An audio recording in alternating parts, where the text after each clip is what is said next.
Welcome to the Cheer Athlete. This week we're going to talk about the end of my 4-week program, Flexibility, Power, and Confidence. We're wrapping up this week, and tonight I'm going to, or on our live video, I'm going to talk about stretching.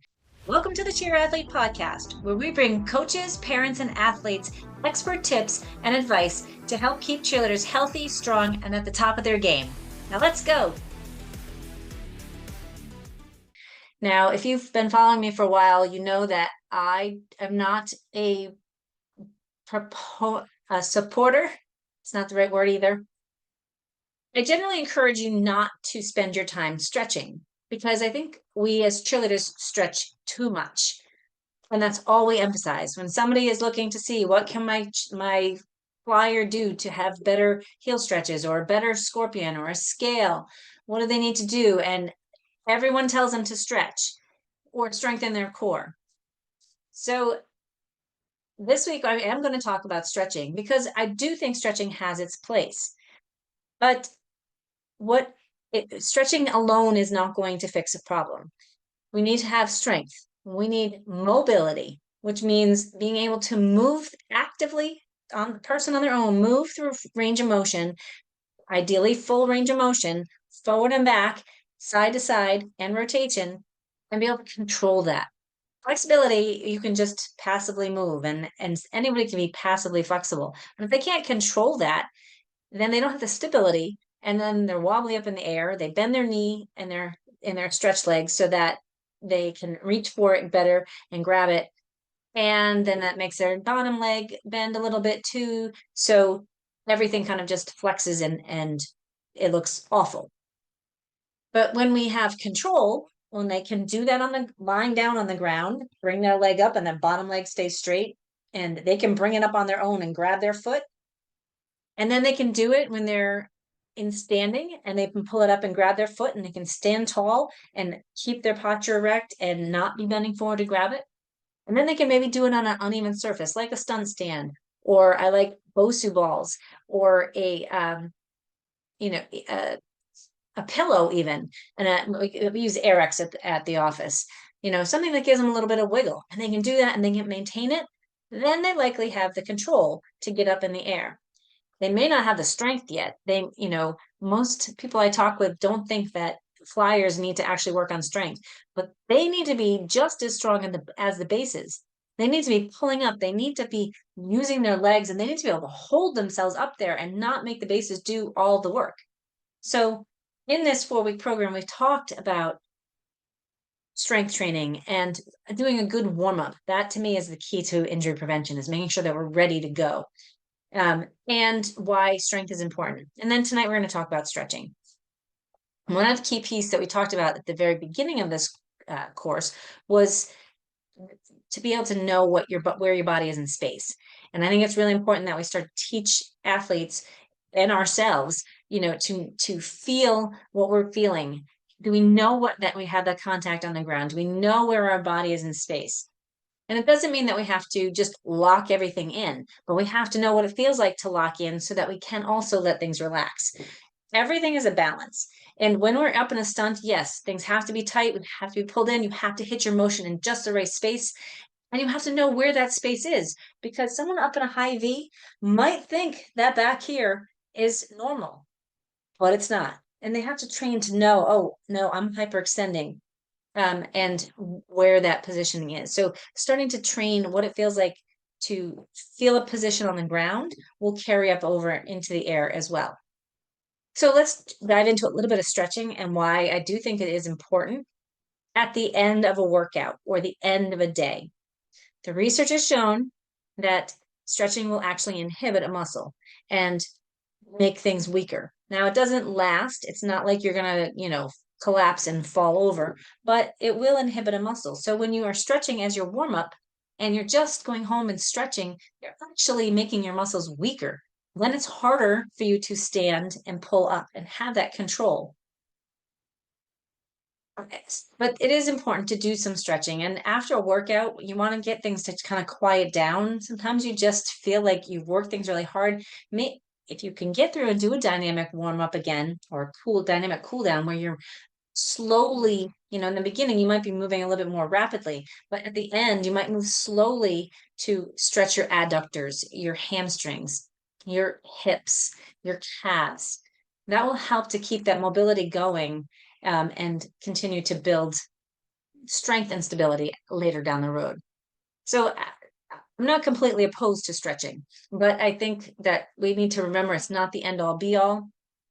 Muscles that I think are really important to stretch: your chest, clasping your hands behind your back, or in a doorway. I am very particular where shoulders are, but something I'm learning in a new class, like what feels good.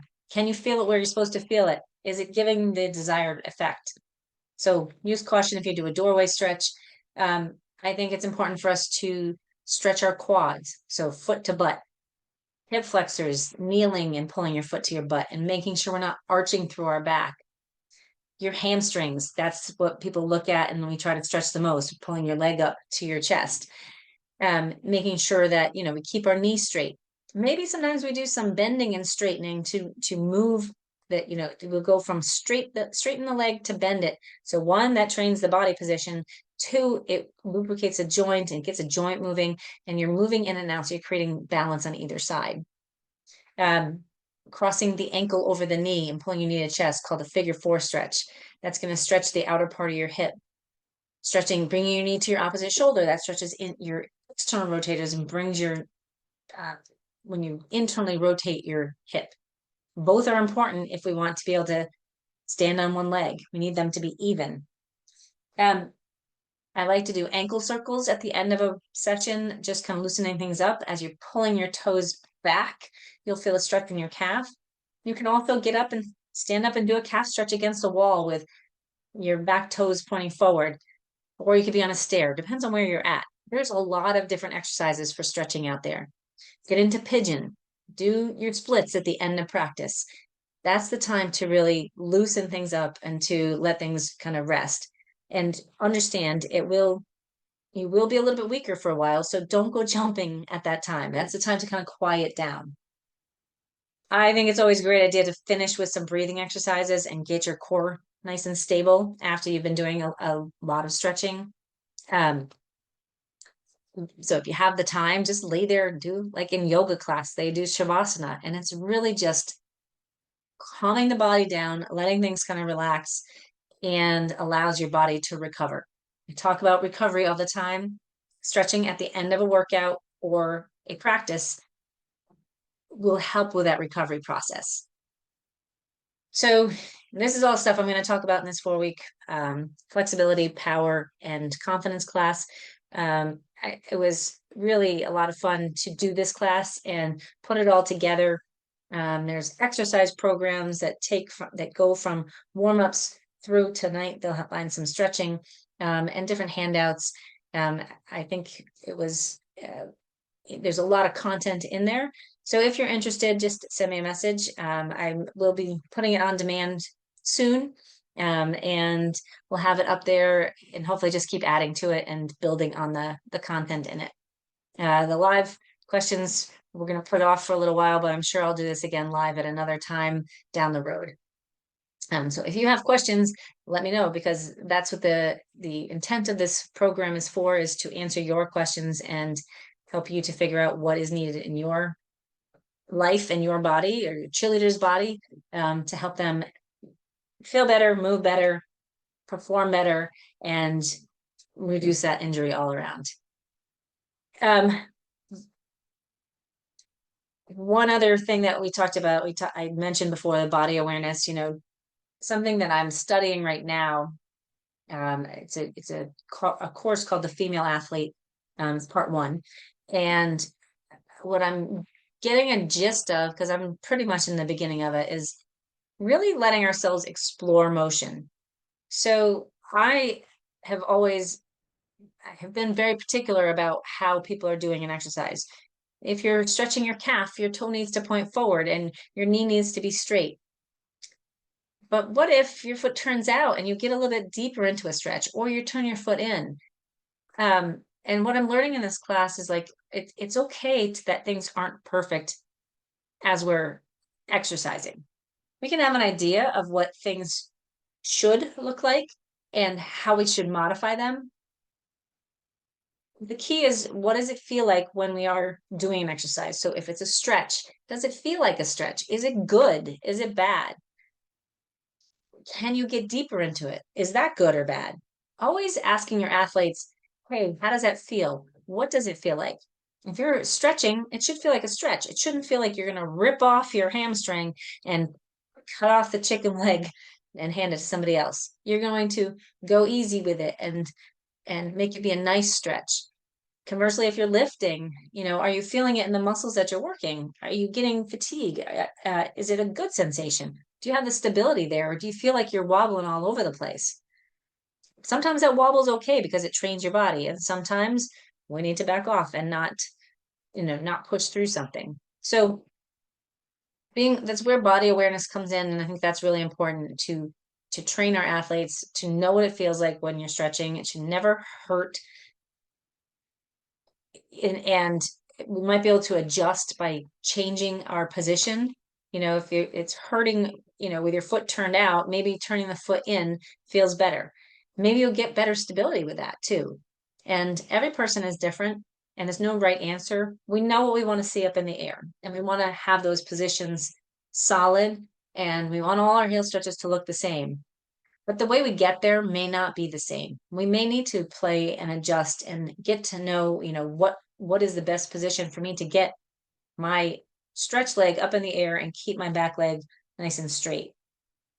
And so I encourage you, as you move forward and you are uh, working on stretching or strengthening, or you're doing conditioning and you're doing summer workouts and you're tumbling, like, listen to what it feels like. Is it good? And are you solid in a compensated way? If so, is that bad? I don't have the answer to that.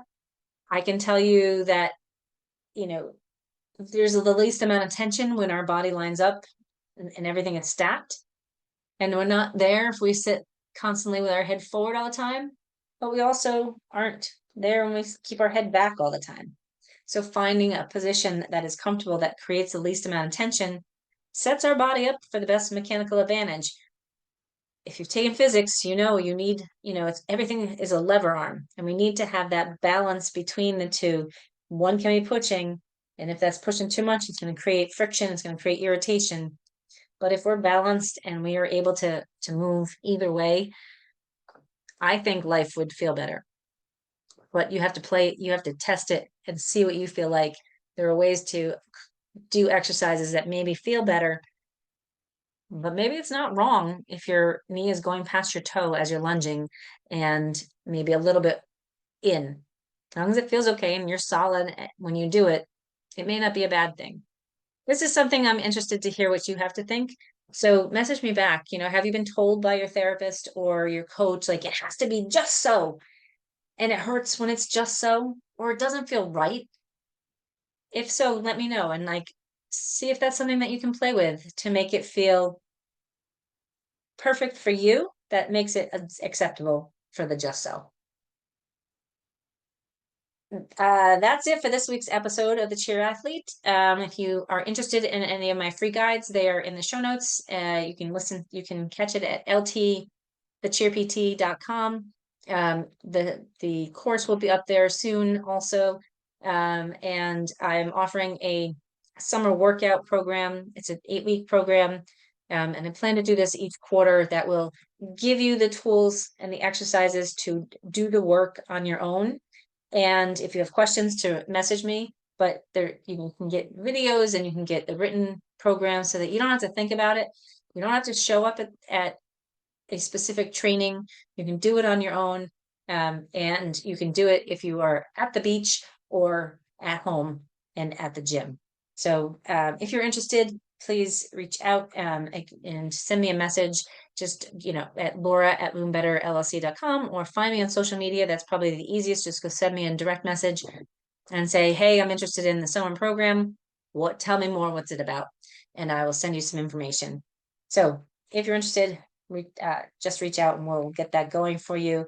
And in the meantime, go have a great week. Don't forget, when in doubt, breathe out. Take life one step at a time. you can do anything you put your mind to. And like my friend Drew Keller said, you're responsible for your own vibes. So go get the day.